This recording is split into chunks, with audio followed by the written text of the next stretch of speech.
Senhor Jesus Cristo é o tema central da Bíblia. Vou repetir, o Senhor Jesus é o tema central de toda a Bíblia Sagrada. Desde Gênesis, desde a morte do Cordeiro, lá na oferta de Abel, Gênesis 3,15, patriarcas, profetas, profetizaram, anunciaram, falaram, e o tema central de Gênesis, Apocalipse, é a pessoa do Senhor Jesus.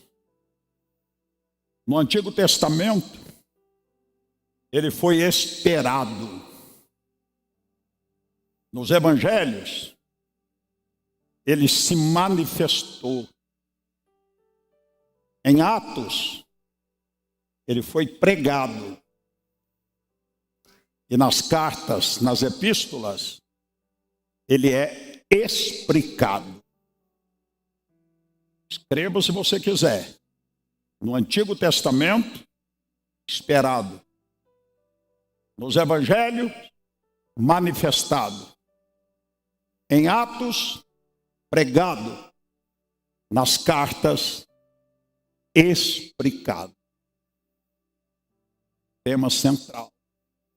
Nós ouvimos alguns preletores falando da mensagem cristocêntrica.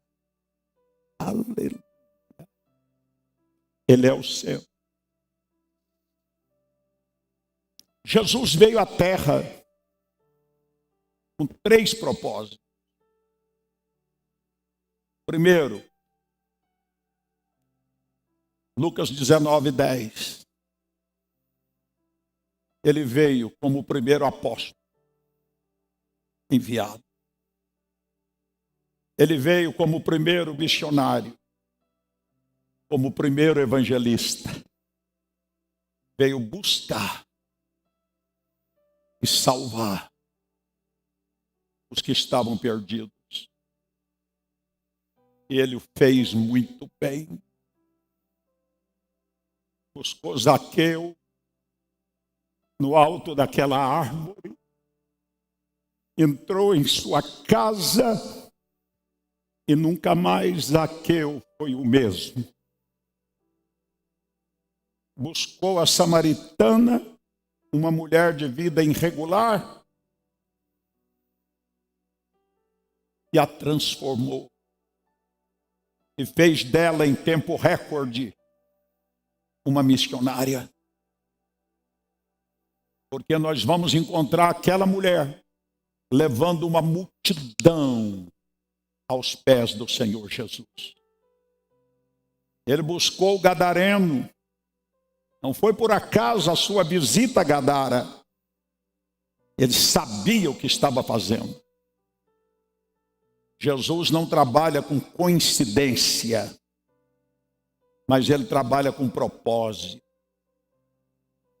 Aleluia, com desígnios. A tempestade no Mar da Galileia, possivelmente, podemos conjecturar que foi uma tempestade gerada pelas legiões querendo matar Jesus como homem no Mar da Galileia. Pois quando ele desembarca e coloca os pés na terra, o primeiro que vem ao encontro é o pobre, possuído por uma legião. E Jesus o liberta. E de igual modo faz dele um superintendente. Superintendente. Os nossos superintendentes têm governo, têm administração, têm pastorado sobre no mínimo 10 igrejas. E o ex-endemoniado recebe a incumbência. Ide para os seus parentes, seus vizinhos, seus conterrâneos, e anuncia-lhes quão grandes coisas o Senhor te fez. E ele recebeu a região de Decápolis. Deca, 10. Polis, cidade.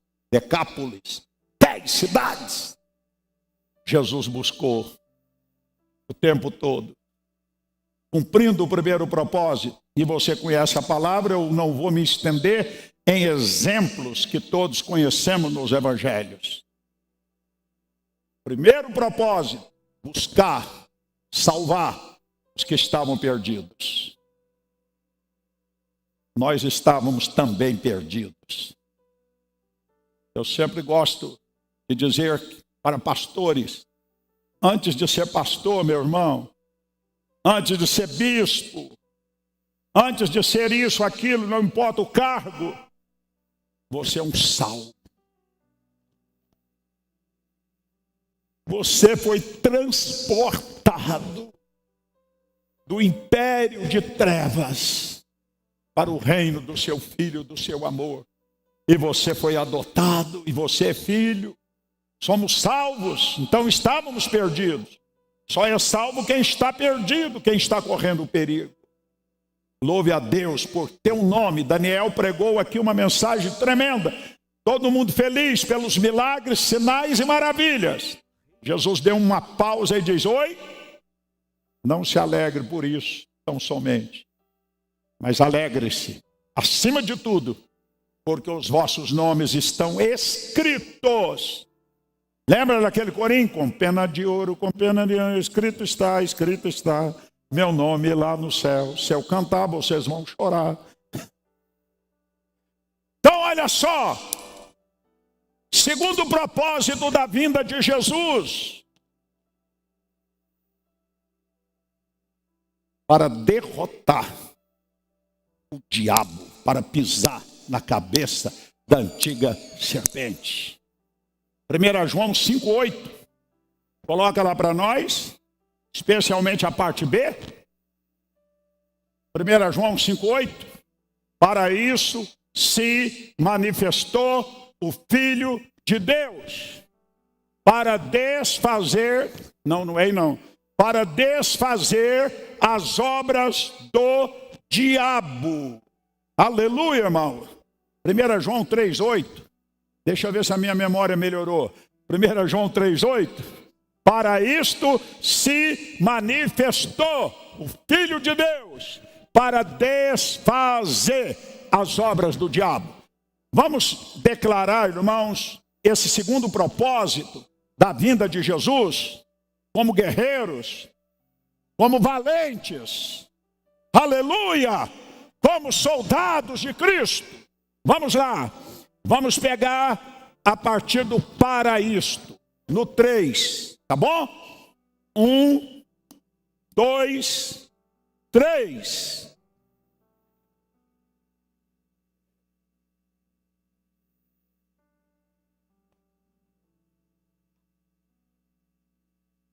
Ele veio para vencer Satã. Ele veio para cumprir Gênesis 3,15. Ele veio para pisar, para vencer o diabo. E Jesus foi lá e tomou-lhe a chave. Né? Nós já ouvimos muito isso. Ele não tem nem a chave da sua casa, porque Jesus entrou e tomou-lhe a chave. O diabo é vencido, irmãos. O problema não é ele. Ele não é problema para a igreja. Ele nunca foi problema para quem está em comunhão e cheio do Espírito. A receita é muito clara. Resista ao diabo e ele fugirá. Não é verdade? Nós ouvimos aí tantas experiências de demônios materializados, confrontando todos nós em plantação de novas igrejas. Quantas experiências, Bispo Wilson, os demais, Jaime, Valarone, eu em diversas ocasiões, quase que TED a TED físico, em Governador Valadares tivemos experiências tremendas. Em Goiânia, Getúlio trabalhava comigo na época. Eu lembro-me que viajei para casar. Viajei para casar em Lafayette. E o Getúlio ficou me substituindo. A igreja estava nascendo na Avenida Goiás, 1701. Já tínhamos tido um embate no monte, né? Cara a cara. O bicho andando ao redor, tropéus, presença maligna. E quando eu viajei, acho que Jesus sempre mandava de 2 em 2, né? Se um caiu, o outro sustenta. O Getúlio passou a maior prova. Hospedado no hotel Paysandu. Olha o nome do hotel. Nem sei se existe ainda. Paysandu. O bicho foi lá. Agarrou ele pela garganta. Deixou imobilizado. E aquela voz audível dizia: o que vocês estão fazendo aqui? O que vocês vieram fazer aqui? Essa cidade é minha. E falou 3 vezes: eu vou lutar, lutar, lutar, até derrotar vocês aqui. Irmãos, a gente sabe que ele é derrotado, vencido. É como o cão na corda curta. Ele também tem que obedecer o que o Senhor determina. Com relação a Jó, Deus colocou limites. Com relação a qualquer um de nós, há limite. E a palavra é: resista. Resista. Como Jesus resistiu.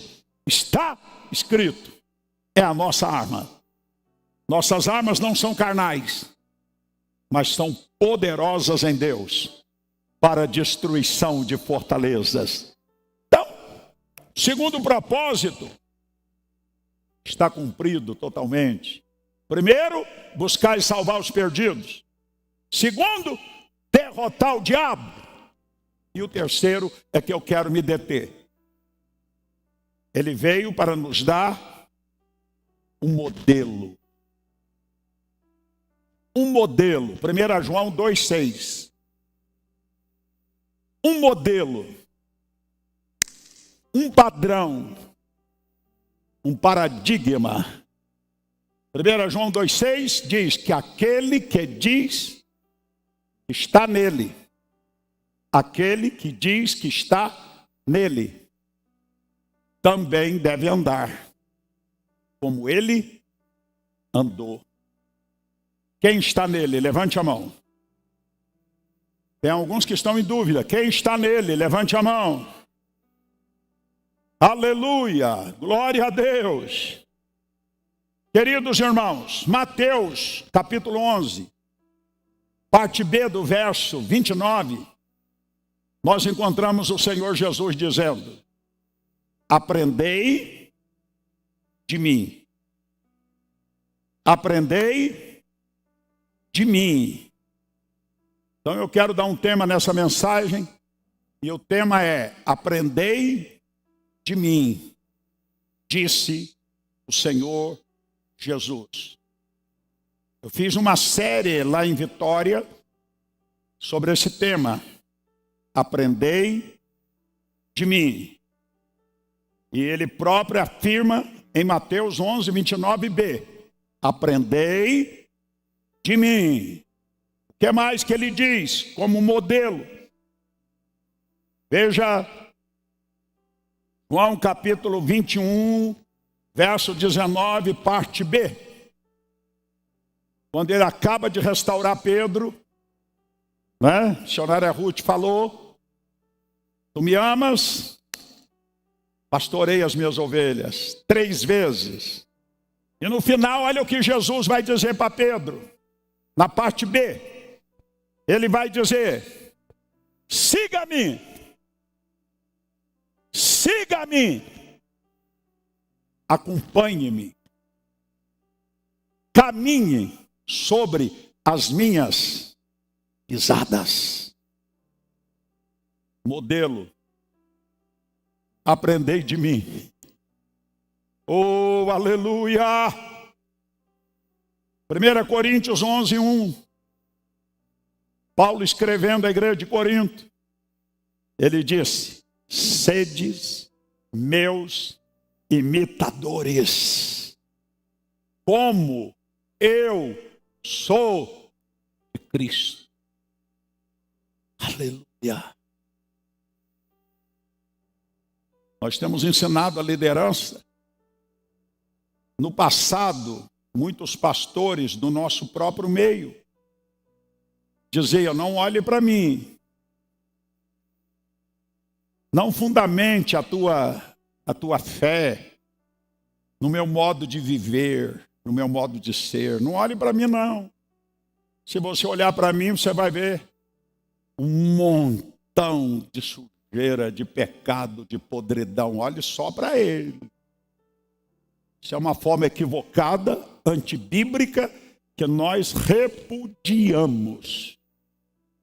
A palavra de cada bispo, cada superintendente, cada pastor, cada pastora, cada liderança deve estar em consonância com aquilo que o apóstolo Paulo fala em 1 Coríntios 11:1. Sedes meus imitadores, porque eu sou imitador de Jesus. Aprendei de mim. Ô irmãos, o dia que um pastor, um líder de uma igreja, não tiver condição moral, espiritual, de chegar para o seu rebanho e dizer: olhe para mim, viva como eu vivo, faça como eu faço, proceda como eu procedo, seja meus imitadores, porque você está gerando a tua imagem e a tua semelhança. Jesus está nos dizendo: aprendei. Vou te dar mais um texto para fundamentar esse tema. 1 Pedro 2, 21 a 23, isso aqui arrebenta com a gente. 1 Pedro 2, 21 a 23. Olha o que diz esse texto. Bota os olhos nesse texto. Alguém pode estar dizendo: eu estou tão aquém disso. Tenha calma. Filipenses 1,6 diz que aquele que começou em nós a boa obra é poderoso para aperfeiçoá-la, para concluí-la até aquele dia. Estamos em obras. Ele é gracioso e misericordioso. Olha o que diz: porque para isto sois chamados, pois também Cristo padeceu por nós, deixando-nos o quê? O exemplo, para que sigais suas. Não. Vamos ler outra vez isso aqui, irmãos. Aleluia. Quem está escrevendo é Pedro. Pedro já é idoso nessa ocasião. Ele andou com ele em pessoa 3 anos e meio, teve os seus altos e baixos, mas se converteu, foi restaurado. E ele agora, com autoridade, ele pode dizer: porque para isto sois chamados, pois também Cristo padeceu por nós, deixando-nos o exemplo, para que sigais as suas pisadas. Aleluia. Um dos livros que mais impactou a minha vida no começo do meu ministério foi um pequeno livro, Missionária Ruth, intitulado Em Seus Passos. O que faria Jesus em seu lugar? Como você agiria? Ou melhor, ele no seu lugar, como agiria, como reagiria diante de uma situação? Aleluia. Para que sigais as suas pisadas, seus passos, seu exemplo. Glória a Deus.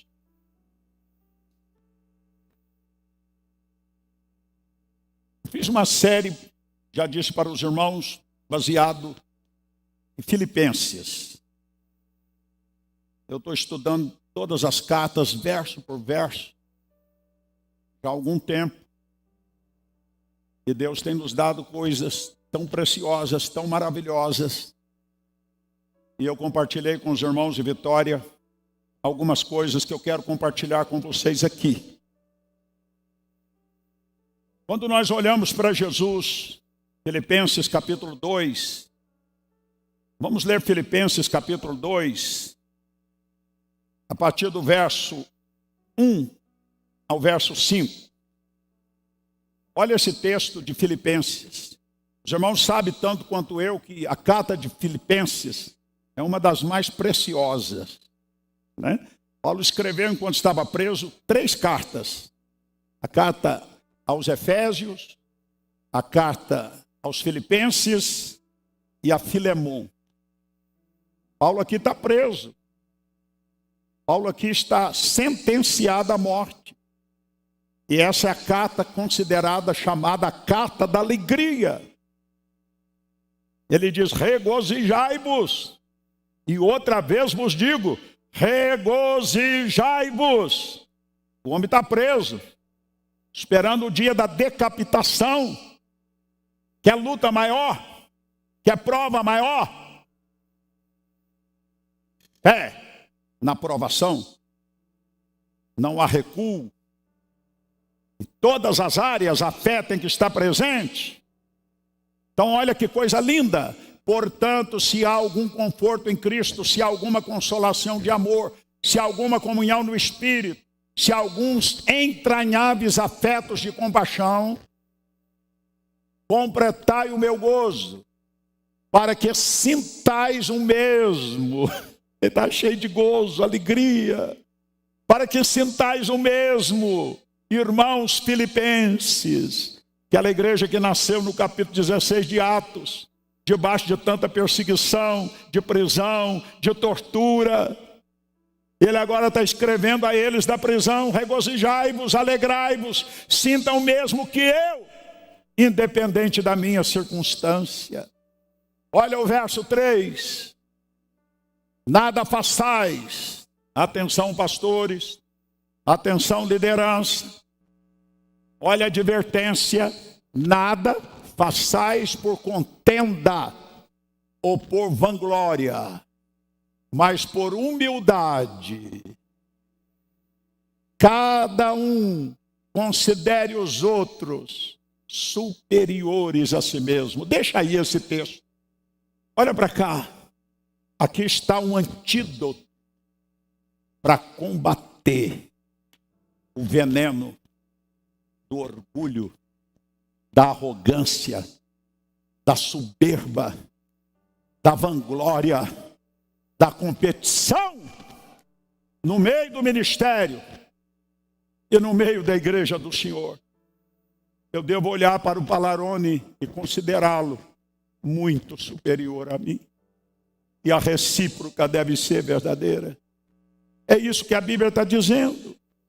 Você olhar para o seu colega de ministério, para o seu irmão, para a sua irmã com coração humilde e considerá-lo, Paulo Ribeiro, muito mais capaz que você, melhor que você, mais habilitado que você. É essa a recomendação. Olha o que diz a palavra ainda no verso de número 4 agora. Não atente cada um para o que é propriamente seu, mas cada um também para o que é dos outros. Egoísmo é a pessoa olhar, pensar e cuidar apenas de si e dos seus interesses. Altruísmo é você botar o foco no outro. Que o Senhor converta os nossos corações para dar a mão, para termos um coração pastoral diante das circunstâncias, das dificuldades que o colega muitas vezes está enfrentando, especialmente nessa pandemia. É isso que esse texto diz. Não atente cada um para o que é propriamente seu, mas cada um também para o que é dos outros, o problema dos outros, o sofrimento dos outros, a carga dos outros, ajudar e carregar as cargas e não botar mais carga. Eu louvo a Deus pela equipe que eu tenho, que alivia a carga. Louvo a Deus pela diretoria da igreja, pelos bispos, que são colunas, e que muitas vezes nós compartilhamos tantas coisas, tantas circunstâncias. Agora mesmo na convenção, tantos problemas a serem tratados, a encontrar a solução. E eu digo, irmãos, me ajude. Eu lembro do apóstolo Doriel fazendo exatamente esse pedido. E hoje eu posso avaliar. Ajude-me, eu preciso de você.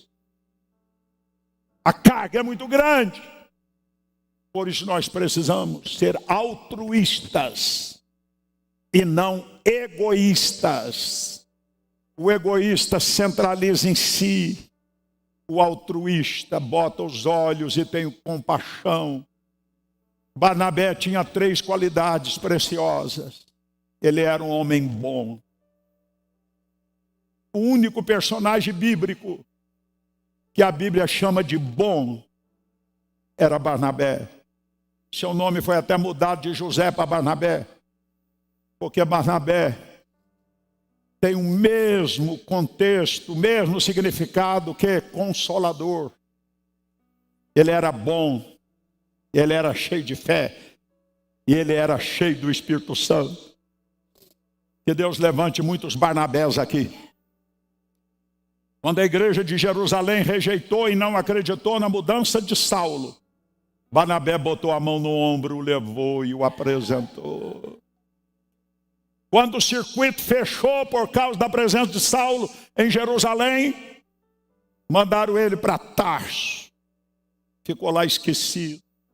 Vocês lembram do efeito Barnabé que nós ouvimos aqui em várias convenções, muito violento? Mas quando Barnabé chega a Antioquia, primeira coisa, foram procurar Saulo. Certamente estava ele desencorajado, desanimado, achando que tudo tinha sido uma ilusão. E Barnabé chega, bota a mão no ombro e faz dele o seu co-pastor. Uau! Que Deus nos ajude, irmãos, a ser altruístas. Que o amor do Espírito seja derramado no meu coração mais, e no seu e nos nossos, para que tenhamos essa marca de Jesus. Coloca aí no verso 5, agora que eu quero, de sorte que haja em vós.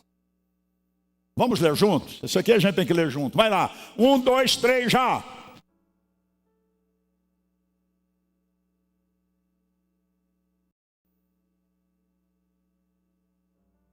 Irmãos, olha o que o Espírito de Deus está dando para o apóstolo Paulo. Que haja em vós, que haja em mim, que haja em vós o mesmo sentimento que houve em Cristo Jesus, nosso Senhor. Por que Paulo, nesse texto mais precioso da cristologia, né, Eilio? Paulo está escrevendo um texto aqui mais lindo na sequência. E sabe por que ele está escrevendo? Para combater os males da igreja de Filipe. Porque havia vanglória, porque havia competição, porque havia uma série de males. E ele chama a atenção da igreja de Filipe para o exemplo de Cristo. É isto que ele está fazendo. Que haja em vós, filipenses, que haja em vós, brasileiros, o mesmo sentimento que houve em Cristo Jesus. Que sentimento, Paulo? Qual foi esse sentimento? Meu Deus, só para leitura, porque o ponto que eu quero me deter não é esse. Coloca a partir do 6. Olha o sentimento. Que sendo em forma de Deus, Jesus é Deus. No princípio era o Verbo, e o Verbo estava com Deus, e o Verbo era Deus, e todas as coisas foram feitas por Ele, e sem Ele nada do que foi feito se fez. Sendo Deus não teve por usurpação ser igual a Deus. Não era usurpação, ele era Deus. Não era querer ascender a um cargo que ele não tinha, ou a uma coisa que ele não era. Ele era Deus, isso não era usurpação. Vai lá no verso 7.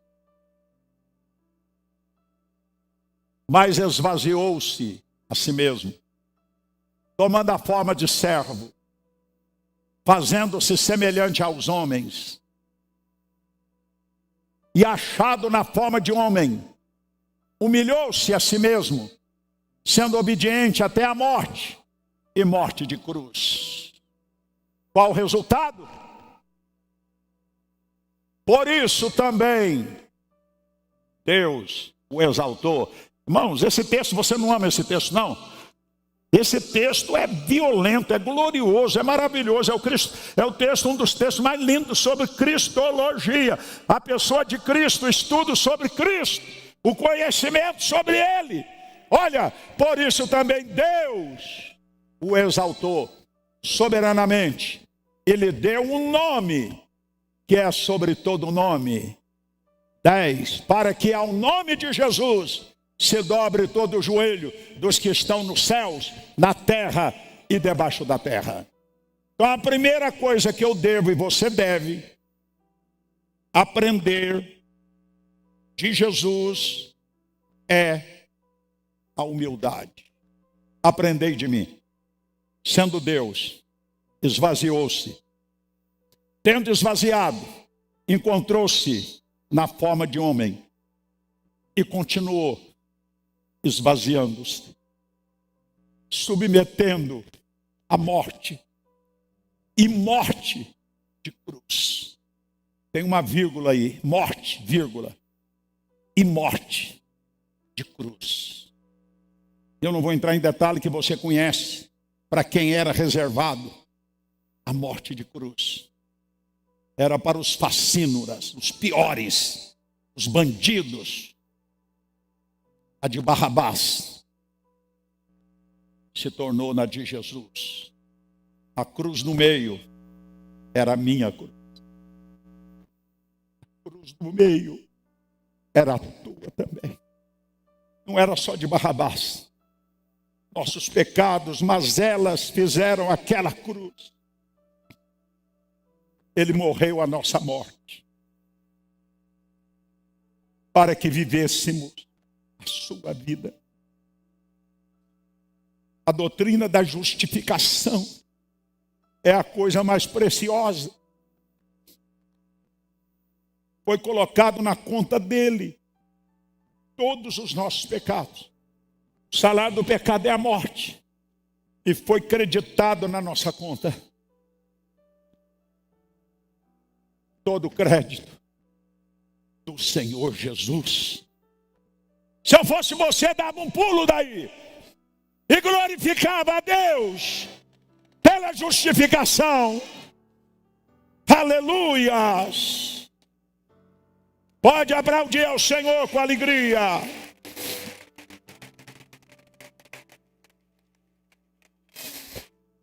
Humildade, irmãos. Combata o orgulho miserável, desgraçado, que está te amarrando, te atrofiando.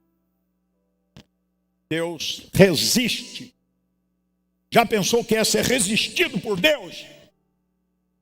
Deus bota a mão no peito do orgulhoso e diz: daqui você não passa. Ele te resiste. Ele te impede. Não é o diabo, não. É Deus que resiste o soberbo, mas dá graça aos humildes. Eu não estou aqui te afrontando e nem dizendo que eu sou o santarrão. Todos nós estamos em obras. Todos nós precisamos da graça e da misericórdia. Mas que essas verdades sejam vivificadas, se você quer seguir nas pisadas dele. Se você quer viver em intimidade com ele e desfrutar o que ele projetou para você. Aprendei de mim. Humildade. O que mais? Submissão Olha o que diz João 4, 31 a 34. Submissão e obediência. Submissão e obediência. Submissão a Deus. Submissão à sua liderança. Obediência a Deus. Obediência à palavra. E obediência à cadeia de autoridade que não foi eu, nem a missionária Ruth que estabeleceu. Foi o Senhor. Olha este texto. Entretanto, os seus discípulos lhe rogaram, dizendo... Você lembra do contexto? Claro que lembra. Rabi, come. Eu estava preocupado com Jesus. Jesus estava à margem do poço de Jacó, né? Eles foram comprar comida. Chegou a samaritana, que você conhece, João capítulo 4. Jesus se revela a ela. Ela vai à cidade de Sicar. Testemunha, vem com uma multidão. E nesse íntere, os apóstolos chegam com lanche.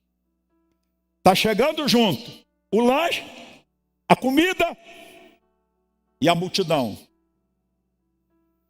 Ele chega e diz: mestre, come. E o que ele responde? Olha no verso seguinte. Ele, Jesus, Yeshua HaMashiach, Jesus, o Messias, diante da comida, certamente já era aí 3 da tarde, era perto de meio-dia que ele encontra com a mulher, vai na cidade e volta, estava com fome como homem, ele era 100% divino, mas era 100% humano.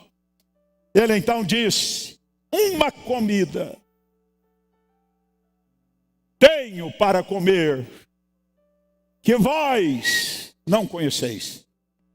Certamente eles pensaram, veio alguém antes de nós, trouxe o lanche.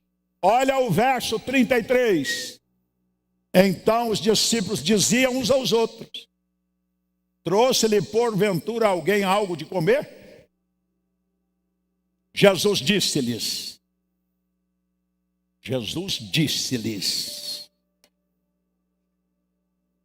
Qual era a comida de Jesus predileta? Nada de errado em comer, viu, irmãos? Tomar o café da manhã, um almoço gostoso daqui a pouco. Nosso corpo tem que estar bem nutrido, evidentemente. Mas olha o que Jesus diz nesse contexto. A minha comida é fazer a vontade daquele que me enviou e realizar a sua obra. Paixão. Eu estive aqui na convenção distrital do mês passado e Deus me deu uma mensagem aqui em Brasília sobre vocação, paixão e abnegação. 3 qualidades indispensáveis na vida de quem é chamado. Aqui Jesus está falando da paixão. Minha comida é fazer a vontade daquele que me enviou e realizar a sua obra. Submissão à vontade daquele que o enviou. Eu lembro do Paulo Roberto, de vez em quando a gente perguntava: Paulo, você precisa de alguma coisa?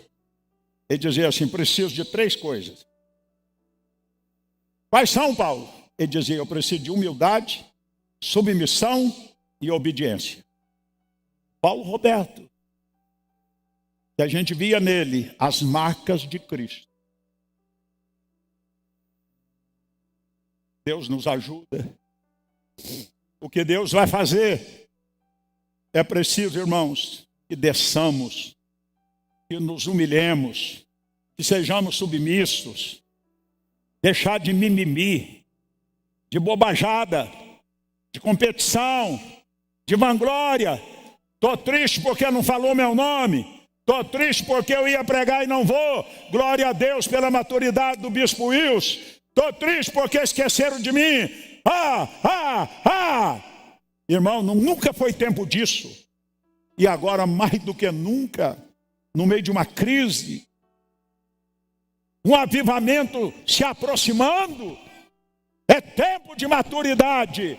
Esta geração que Deus vai usar é uma geração que tem maturidade, tem identidade, sabe quem é em Jesus e que não deixa o orgulho, a vaidade aninhar no seu coração. Olha para mim, aprendei de mim, nós estamos aprendendo com Jesus. Que mais? Não dizeis vós que ainda há 4 meses, aí já entra num evangelismo violento. Até que venha a ceifa, eis que vos digo, levantai os vossos olhos. Tem muita gente olhando só para o umbigo, né? Só com o programa interno. Só com as atividades internas da igreja. É necessário que tenha. Mas Jesus está dizendo, erga os olhos. Ele está dizendo, amplie a sua visão. Tenha uma visão panorâmica do todo. Do Brasil e do mundo. Deus tem misericórdia. O ano passado e até agora nós ficamos muito limitados. Nós só não, o Brasil e o mundo. Mas nós estamos crendo que no segundo semestre e no ano que vem, a retomada do evangelismo agressivo, da invasão do amor de Deus, de homens e mulheres abnegados, apaixonados, que não têm a vida por preciosa, se lançarão, porque ele caminha através do corpo, e nós somos corpo, ele fala através da nossa voz, ele toca através das nossas mãos, ele caminha através dos nossos pés. Levanta os olhos. Pastor Kleber, cadê você? Nós vamos invadir Teresina ainda esse ano. O pastor Mateus, aqui da catedral, foi liberado pela missionária Ruth, pelo Jeremias. Chamei lá em Vitória, orei com ele, conversei, sondei o seu coração e vamos fazer um projeto de abertura numa capital, debaixo da cobertura do nosso pastor Kleber de São Luís. E vamos avançar.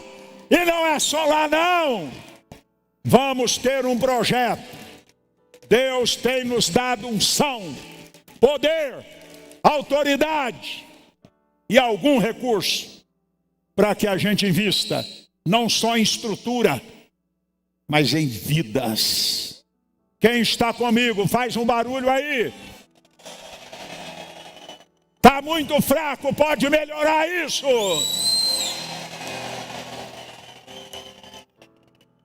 E outros que estão disponíveis, a Raquel, fica de pé. Ela me procurou ontem, Bispo Sérgio, chorando, depois da mensagem do missionário Moisés. Ela disse chorando, apóstolo, eis-me aqui. Me mande para qualquer lugar, pelo amor de Deus. Eu não aguento mais. Eu quero derramar o que eu tenho. Eu quero pastorear. Eu quero evangelizar. Eu quero ganhar almas. Ao mover, há algo sobrenatural acontecendo.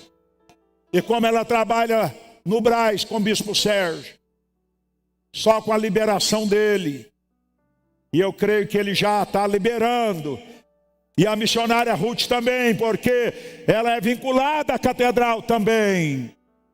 Mas eu vejo nela uma pastora, além de cantora ungida, pregadora. Eu conheço igreja aí de 5.000, 10.000 membros, pastoreado por pastoras. Não há preconceito de gênero, é sobre eles e sobre elas. Não há preconceito de faixa etária, é sobre filhos e filhas. Os velhos, velho é o diabo, velho é a estrada, velho é o capeta. Você está renovado em Deus. Quem recebe, levante a sua mão. Missionária Ruth pertence à geração calebiana. Caleb, com 85, dizia: me deu um monte Hebron, cheio de gigante, e eu vou pegar e vou arrancar a cabeça deles. Irmãos, isso não é frase de efeito não, eu creio no que eu estou falando. O Deus de Caleb é o nosso. Claro que a gente tem limitações físicas depois de algum tempo, mas isso não nos impede de derramar para os outros, de treinar outros, de fazer até mais através dos outros. Oh, eu fico feliz com os meus filhos ministeriais, tanto no estado como fora, e tomara que faça mais que eu. Foi a expectativa de Jesus, Palarone. Convém que eu vá, porque se eu não for, o Espírito não virá. Quem crê em mim fará as obras que eu faço. E obras maiores. Olha a expectativa de Jesus com seus filhos. Obras maiores farão. E realmente, você pegar aí a história da igreja, né? Só o apóstolo Pé Sangrento tem catalogado na biografia dele 7 ressurreições. Jesus só ressuscitou 3. Jesus pregou no máximo para 20 mil. Agora há pouco partiu para a glória um dos homens que eu mais admirava em termos de evangelismo. Ronald Bucher. Não sei se a expressão está correta, o alemão. Meu Deus, meu Deus, meu Deus, meu Deus, meu Deus. Depois do Osborne, ele foi um dos homens, morreu agora há pouco tempo, que abalou o continente africano, pregando para 3 milhões de pessoas. Então a expectativa de Jesus é: quem crê em mim fará as obras que eu faço, obras maiores farão, porque eu vou para junto do Pai. Eu fico feliz de ver gente que pode e vai fazer muito mais que eu. Essa nova geração vai muito longe. Aleluia! Debaixo de cobertura, de submissão, de obediência. Porque ministério é corrida de revezamento. Você vai e passa o bastão.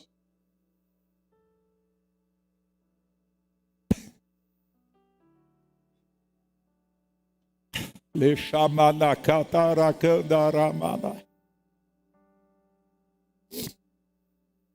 que mais que vamos aprender com Jesus? Ah, irmãos, isso aqui agora é muito especial. Vida de oração. Marcos 6,46 e Lucas 5, 15 e 16. Coloca aí. Marcos 6,46. Ele orava.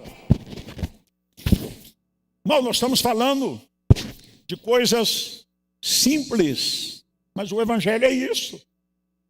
É o tom dessa convenção. É voltar à simplicidade, que sempre funcionou. Sempre nos deu vitória. Fora tudo aquilo que nós ouvimos, toda a psicologia, toda a sociologia, toda a teologia tem o seu valor, mas tem que estar ungida. Tem gente que tem muita luz na cabeça, mas não tem fogo aqui, ó. Tenha luz na cabeça, mas não se afaste da fonte. Adquire cultura teológica, secular, mas dependa de Deus. Ouvimos aquele pastor que eu convidei, Gilmar Santos, falando de como o Espírito Santo o confrontou diante da sua biblioteca, cheio de livros de autoajuda, de psicologia, de sociologia. E o Espírito disse: é isso que você quer? Fique com isso então. Não, Senhor. A simplicidade. Tendo-os despedido, foi ao monte orar. Jesus teve um dia cheio. Né? O contexto aí, né, missionário Wilson, bispo Wilson? Multidões. Ele estava exausto, cansado. Quando a multidão foi para casa, ele, que está nos dizendo hoje: aprendei de mim, siga minhas pisadas. Foi para o monte.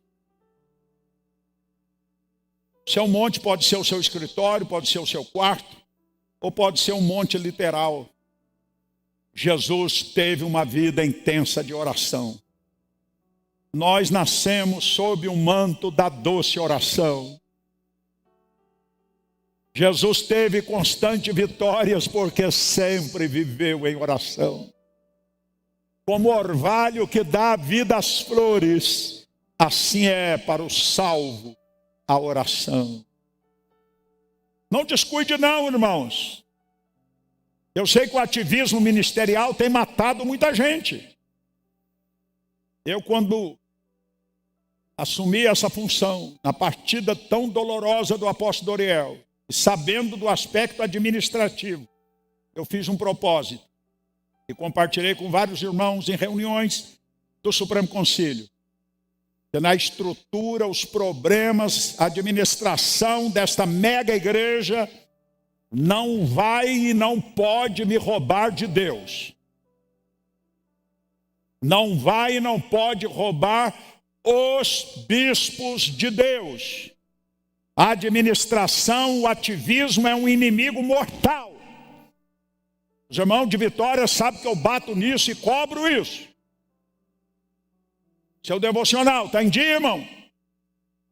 Já adorou hoje? Já teve um tempo de qualidade? Porque não... Irmão, para com essa coisa. Deixa isso para depois. Isso é secundário. O prioritário é estar junto aos pés dele, ouvindo dele, recebendo dele. Senão não haverá vida em nós, é só isso. Não haverá, irmãos. Ou você tem outra receita? Se você afasta da fonte e deixa o ativismo dentro da igreja, não é nada de pecado não. É construção, é compra de material, é problema, é não sei o quê, é não sei o quê. Chegou a noite, você está exausto, não teve um tempo com Deus, não gastou um tempo de qualidade. E você vai definhando.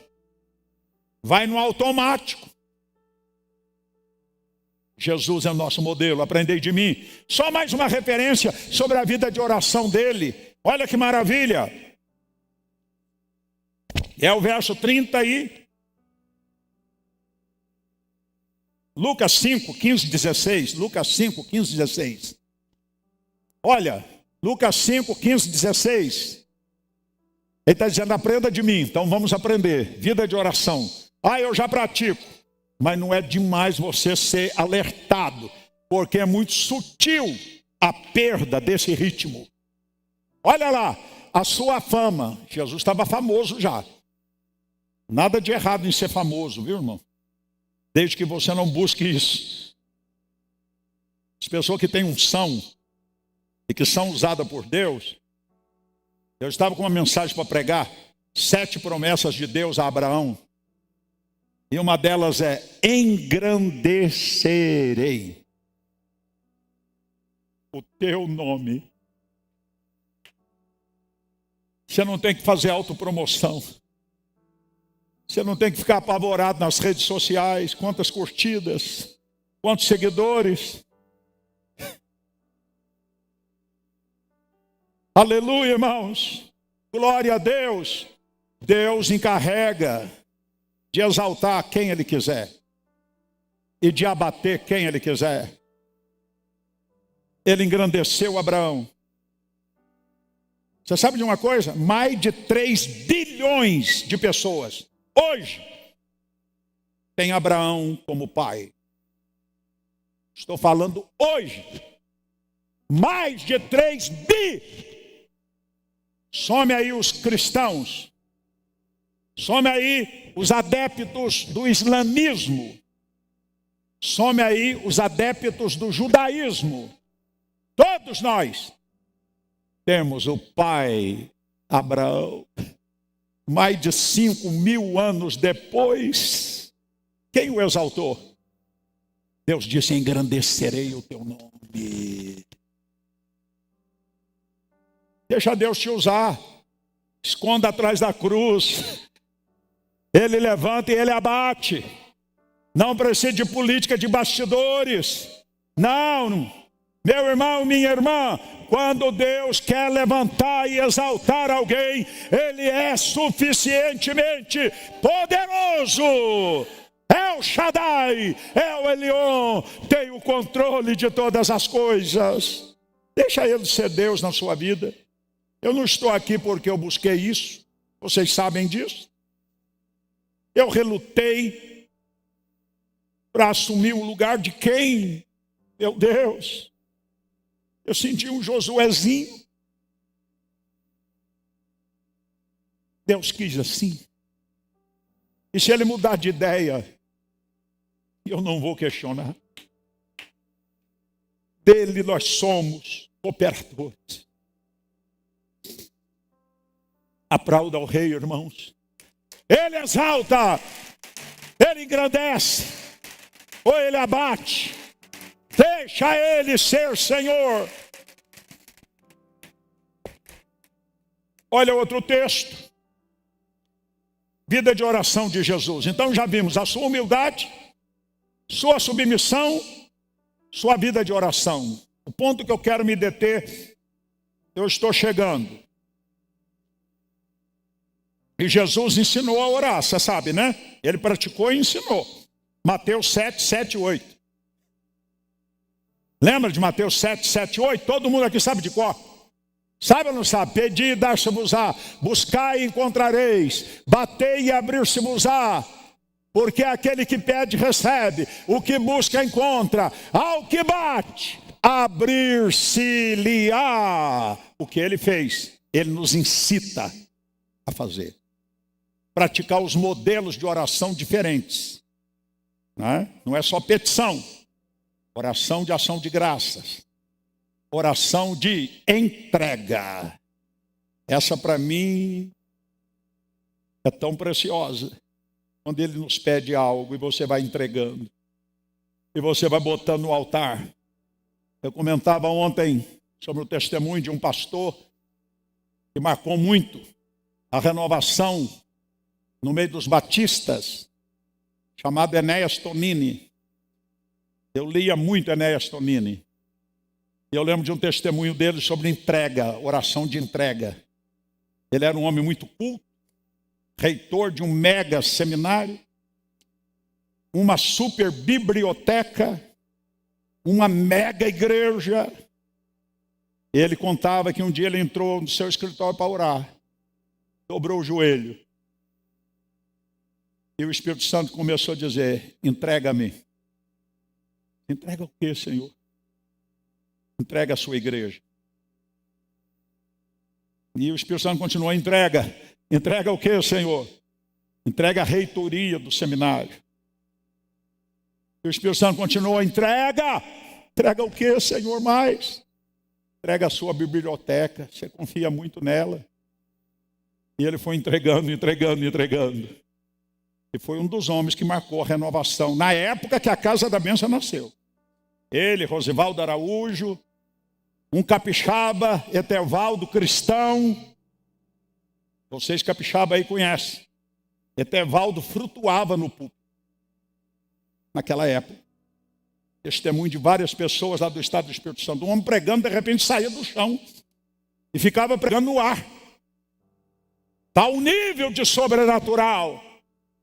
Esses sobrenaturais voltarão, porque o Deus de ontem é o Deus de hoje. Faça de novo. Quem acredita nisso, aplauda ao Rei. Mais forte.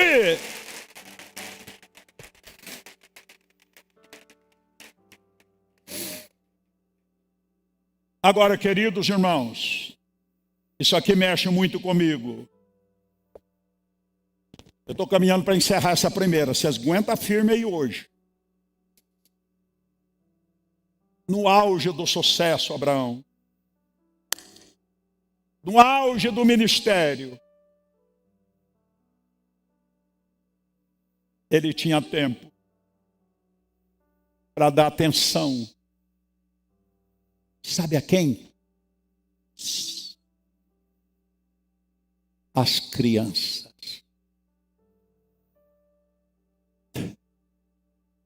Nossas igrejas para se despertar mais para o ministério infantil. Caso contrário, nós as perderemos dentro de casa. Nós vimos um vídeo aqui que a pastora trouxe sobre aborto, sobre os sacrifícios de criança, a Moloque, impactante. E eu comentei com quem estava ao meu lado, muitos continuam sacrificando agora, deixando as crianças nos jogos eletrônicos, nos desenhos infestados de ocultismo. Suas cabecinhas estão sendo feitas. Criança que na hora do culto, sentada, cruza a perna e está lá no joguinho. Criança de 8 anos, de 9 anos, de 10 anos. E o pai e a mãe veem e faz vistas grossas. Quando eu vejo isso lá em Vitória, eu digo, mãe, olha aí, você não está vendo não? Para atraí-los tem que ter um ministério, uma estrutura, na linguagem apropriada, né? Graças a Deus que a maioria das nossas igrejas tem. Mas isso me chama a atenção no auge do ministério, das multidões. Olha esse texto. Ele teve tempo para as crianças. Lucas 18, 15 a 17. Eita, aprendei de mim. Siga as minhas pisadas. Oh, maravilha! E traziam-lhe também meninos, para que ele lhes tocasse. E os discípulos, olha aí, irmãos, as barreiras. E os discípulos, vendo isso, isto o quê? As crianças chegando, Jesus abençoando, sentando ao redor dele. Criança tem uma característica, ela sabe quem gosta delas. Criança não fica perto de gente carrancudo. Criança não fica perto de gente briguento. O apóstolo Doriel tinha açúcar para criança. Eu também, pela graça de Deus, tenho. Eu não aguento ver sem pegar, sem dar um beijo. Os meus netos fazem a maior festa lá comigo. Estão aí, viu? Alguns deles, só não está o Benjamin. Benjamin, eu dobro o joelho para orar. Eu gosto de orar com música, né? O Abraão esteve lá comigo uns dias, ele viu isso. De adoração.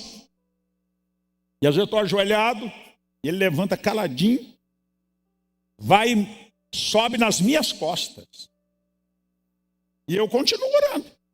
Estou falando ele porque a Ana Paula e ele moram na mesma casa que eu. As demais filhas são casadas e têm as suas casas, né? Mas ele vem e sobe, e eu fico feliz, se agarra o meu pescoço. E fica grudado. E eu vou orando. Depois falo, ele repete, tal. Aprendeu a falar língua estranha, que é uma maravilha. Vovô, você fala assim. E pá, pá, pá, pá, pá, pá, pá, pá, pá, pá, pá, pá. Deixa teus filhos ver você orar. Palavras convencem, exemplo arrasta. Deixa teus filhos ver você chorar. Se derramar. Eles vão nas tuas pisadas. Isso é forte, queridos irmãos e irmãs. Ele tinha tempo para as crianças. Você tem tido tempo para as crianças? Tem incentivo no ministério infantil? Coloque dinheiro, tem que botar. É muito melhor investir nas crianças até os seus 8, 9 anos de idade. A psicóloga está ali, ó, do que você depois ter de desconstruir coisas. Porque até essa idade é a idade da absorção, não é? É esponja. E como passa rápido, irmãos. Eu fico assustado. Criança que eu apresentei, já fiz casamento. Criança que eu apresentei, já fiz a apresentação dos seus filhos. E vai formando uma geração dentro da igreja. Se a gente não cuidar, vai perder. Jesus tinha tempo para criança. Mas ele dava atenção também, Palarone, aos jovens. Jesus tinha tempo para os jovens? Tinha ou não? Aprendei de mim. Dá uma olhada aí. O encontro de Jesus com o jovem rico.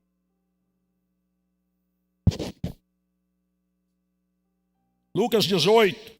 a partir do 18, vocês conhecem o texto, eu não vou lê-lo, eu preciso entrar em outra coisa. É os jovens agora. Eu falei a referência errada?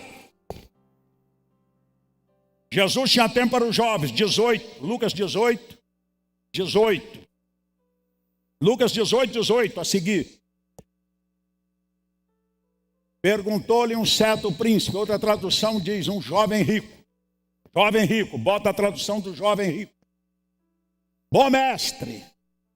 Jesus parou, irmão, com um. Evangelismo pessoal, individual. Pregava para 20 mil, 10 mil, 5 mil. Mas parou para falar com uma pessoa. Isso nos leva para o evangelismo pessoal. Ele parou para atender o jovem. O que o jovem queria? Bom mestre, que hei de fazer para herdar a vida eterna? E Jesus disse o quê? Respondeu Jesus, por que chamas bom? Ninguém é bom, senão um que é Deus. 20.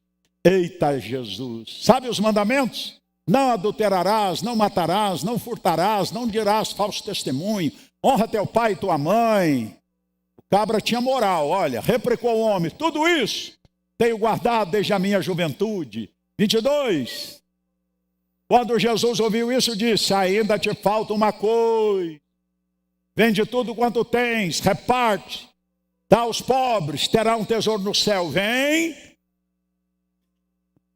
segue-me. Jesus não queria que ele desfizesse a fortuna dele. Jesus estava apenas colocando as coisas nos seus devidos lugares. Como não queria o sacrifício de Isaac, queria apenas reorganizar. A bênção estava tomando o lugar do abençoador. Aqui também Jesus testou o jovem, mas o tema é: aprendei de mim. Ele deu tempo para ouvir o jovem. Tem pastor que diz, eu não quero ter trabalho de jovens na igreja. Eu conheço igreja, Casa da Bênção, que o pastor diz, eu não gosto de reunião de jovem, eu não quero ministério jovem. Jovem dá trabalho, jovem é instável. Aí eu digo, ô cabeção, você já nasceu velho, Você já nasceu com a idade que você tem? Você nunca foi adolescente? Você nunca foi jovem? Você nunca foi instável? Alguém teve paciência? Alguém cuidou de você? Tenha tempo para os jovens. Eu louvo a Deus pelos ministérios jovens. Nossas conferências de jovem lá em Vitória, temos recebido Moisés sempre, temos recebido Israel, temos recebido outros nossos pregadores jovens, 400, 500 jovens inscritos, adorando e se colocando à disposição. Pastor Marcos Moura liderou os jovens a nível de estado. Agora estamos buscando outro. Não pare, dê atenção aos jovens. Irmão, uma igreja que não tem criança, uma igreja que não tem jovens, o índice de morte é grande. Ela decresce. As igrejas da Europa estão vivendo isso. Você não vê crianças nas igrejas, mesmo porque lá tem pouca criança mesmo. Mas uma igreja envelhecida. Quando você tem uma igreja, um jovem, pré-adolescente, adolescente, irmãos, isso é palpitante, isso é vida. Você tem que chegar junto, dar apoio. Aprendei de mim. Ele parou tudo para dar atenção a crianças. Quem está recebendo isso? Concluindo essa primeira parte, escute. Jesus era sociável. Ai, ai, ai, ai, ai. Jesus recebia e comia com os publicanos e com os pecadores. Irmãos, por favor, a tradição nos fecha. A religião nos bloqueia, nos coloca num gueto. Jesus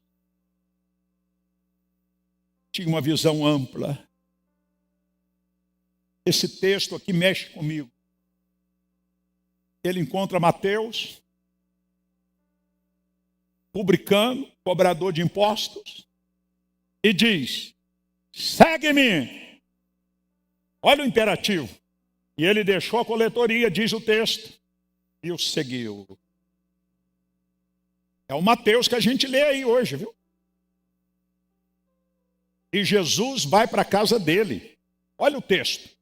E o que é que acontece na casa dele? Jesus era aberto. Ele comunicava, mas não era contaminado. Ele relacionava, mas não era contaminado. Tem gente que às vezes não pode relacionar com pessoas não crentes, porque ele pode ser contaminado. É você que vai contagiar. O que você carrega, a glória de Deus, ela é contagiante. Amém, irmãos? Não seja fechado. Tem gente que não vai nem na festa de aniversário do parente porque não é crente. Vá lá. Dê um bom testemunho. Converse. Relacione. Viu? Não é para que a igreja viva isolada. O mundo aí é outra aplicação. Tá? Então olha esse texto, que coisa forte. Jesus recebia pecadores e comia com eles. Lucas 15, de 1 a 2. Ou Mateus, coloca Mateus 9, a partir do 9. Mateus 9, a partir do 9. Está chegando. Se o irmão puder agilizar mais.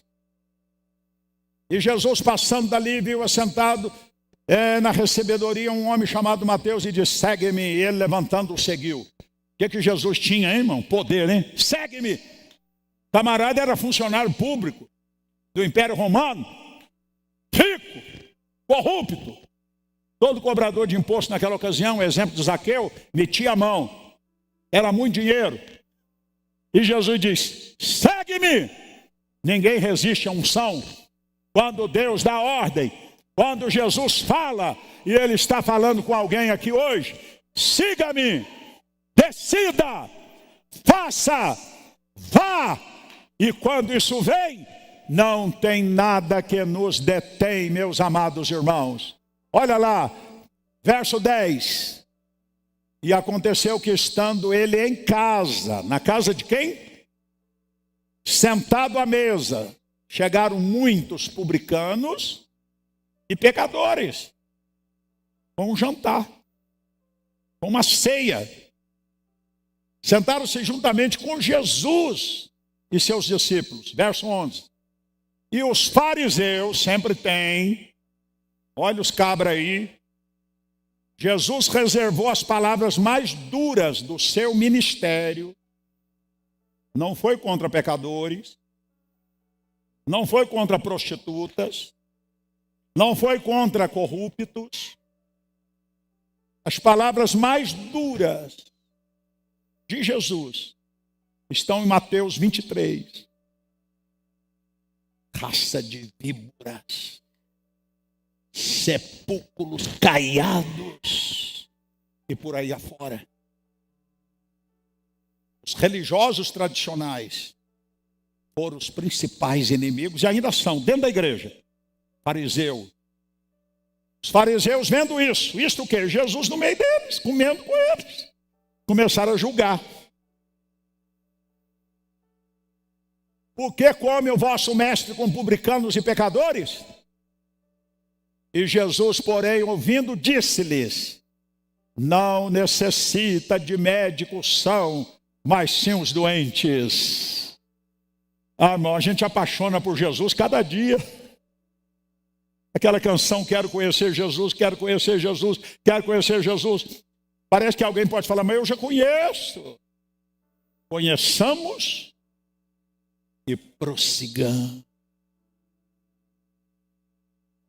Estava ouvindo outro dia aquele psiquiatra, Augusto Cury. Ele é um cientista, inteligentíssimo. E os irmãos também certamente já ouviram. Ele que foi estudar Jesus como cientista. Sua sabedoria, sua inteligência, seus ensinos. E o que aconteceu com Augusto Cury? Apaixonou por ele. Nós precisamos voltar a pregar mais sobre Jesus. Os evangelhos compõem a sua biografia. Leia 10, 20, 30, 50 vezes. Aleluia, irmãos. Então, olha que coisa preciosa. O verso 13. 13. Ide, porém, aprendei o que significa misericórdia quero e não sacrifício. Porque eu não vim chamar os justos, mas os pecadores ao arrependimento. Fechando agora, claro que é inesgotável que nós temos que aprender com Jesus, mas vou dar só mais uma. Isso aqui é muito especial. Jesus conjugou vida de oração com evangelismo. Vida de oração com evangelismo. Mateus 9, 35. Vamos apenas ler sem comentário que os irmãos conhecem. Ele conjugou vida santa, vida de humildade, vida de obediência com ação e ação intensa. Olha lá. Mateus 9, 35, irmãos. 35. Vamos ler junto? Eu usei esse texto na convenção passada sobre o ministério tríplice de Jesus e da igreja. Olha, e percorria Jesus todas as cidades e aldeias. Não era só megalópolis, era aldeiazinha, bairrozinho, ruazinha, onde tinha gente, onde tinha perdidos, onde tinha pecadores. Olha, percorria Jesus as cidades e aldeias, ensinando na sinagoga deles, pregando o evangelho do reino e curando todas as enfermidades e moléstias entre o povo. Conjuguemos todas essas qualidades e muito mais com ação.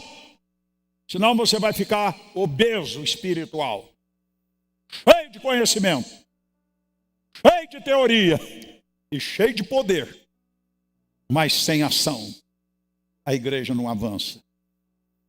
O poder tem propósito, a unção tem propósito. Deus é um Deus de propósito.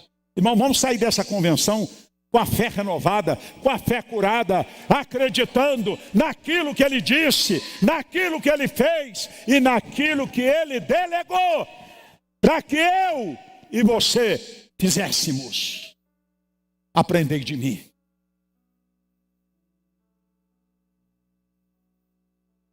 Agora é para fechar mesmo. Essa aqui, o Espírito Santo não deixou eu pular.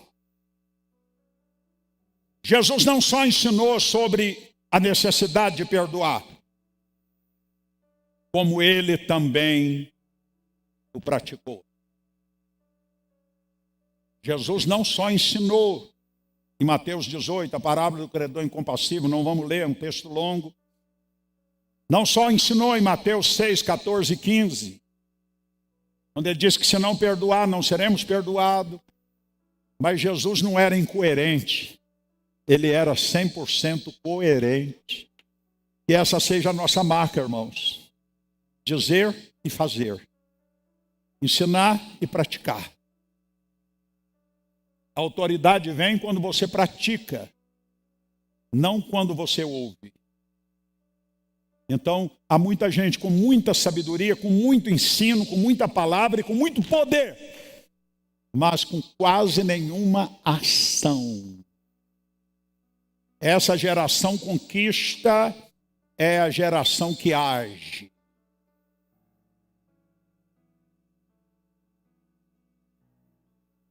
O dia que eu saí de Juiz de Fora, depois de dias de jejum e oração, havia um chamado, eu com 18 anos, a plantar a primeira igreja em Conselheiro Lafayette. Se eu ficasse em Juiz de Fora, orando e jejuando, as almas, pastores e superintendentes que estão aqui hoje, que são meus filhos, ou filhos do missionário Juversino, que me sucedeu, e fez um trabalho fantástico, e tem vários superintendentes, filhos do missionário Juversino, que me sucedeu em Lafayette. O que eu quero dizer é que se eu ficasse na base, orando, me enchendo de poder, de conhecimento, mas não botasse o pé na estrada, e não pegasse aquele ônibus da empresa Santa Terezinha, parece, e não fosse lá alugar um salão, e botar um programa na Rádio Clube do bairro Carijós, e soltar 10 mil folhetos, que uma mulher que tinha sido curada de úlcera, numa oração que eu fiz em Juiz de Fora, doou 10 mil folhetos, não tinha dinheiro, não tinha SCT, mas tinha fé. Eu e João Gonçalves, que não sei por onde anda, fomos de casa em casa, entregando cada um daqueles folhetos. No primeiro culto, o salão da Fonte Grande, Rua dos Inconfidentes, 92, bairro Fonte Grande. Não comportou a multidão. E os sinais se fizeram presentes. Irmão, conjugue vida santa com todas estas e outras coisas que agradam a Deus também, mas com ação. Aprendei de mim, percorria Jesus as aldeias, os povoados, as cidades grandes, ensinando, pregando e curando. Ele está em você, Ele está em você, Ele está em você, Ele está em você, na pessoa do Espírito. Meu Deus! Eu disse isso para terminar esse ponto. Ele praticou o que ele ensinou. Ensinou muito sobre o perdão. E olha ele praticando em Lucas 23, 34. Ele ensinou, mas ele praticou tudo que ele ensinou. Pratiquemos nós também tudo aquilo que nós estamos ensinando. Deus tem misericórdia de mim. Tem misericórdia de você e de todos nós. Olha lá, dizia Jesus. Vamos ler juntos? Ele praticando o perdão no momento mais difícil, de mais agonia. Vamos juntos, 1, 2, 3, já.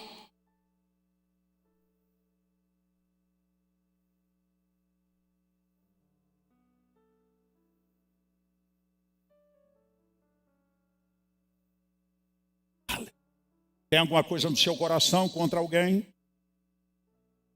Pastores que não se falam? Como é que você quer ser usado? Não há comunhão. Ah, mas aconteceu tanta coisa, isso, aquilo, mais aquilo. Irmãos, a nossa dívida para com Deus era infinitamente maior do que a dívidazinha do nosso irmão. Ou perdoa, ou perdoa. Ou perdoa, ou o Pai Celestial retém o seu perdão. Só isso. Conservar a raiz de amargura, ódio, é como beber um copo de veneno diariamente achando que o outro vai morrer. É você que está morrendo.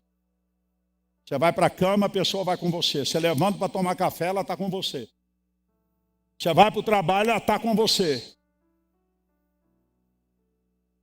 Abraão foi ministrado por Deus um tempo. Eu senti de Deus naquele dia de ajudá-lo, não que precisasse, mas eu disse, eu quero pagar para você. Você vai para a Estância Paraíso. Ele tinha muitas situações não resolvidas. Esteve em Vitória comigo, com a Vânia, umas 3 vezes. A gente orando e conversando e tal. E numa reunião da diretoria, ele foi lá e abriu o coração com todos que lá estavam em Vitória. E eu disse para ele, a próxima convenção você vai pregar aqui em Brasília. Nós temos saudade de te ouvir. Talentoso de Deus. E nós não podemos abrir mão de ninguém. Getúlio Mapa é meu filho. Todos sabem do que aconteceu. coisa mais dura que eu fiz, eu tive que fazer, por princípio bíblico. Está restaurado, renovado. Deus usou Paulo Canuto ali na reunião de uma forma poderosa, quem estava lá viu. E em breve, segundo a direção de Deus, ele deverá voltar a exercer o seu ministério.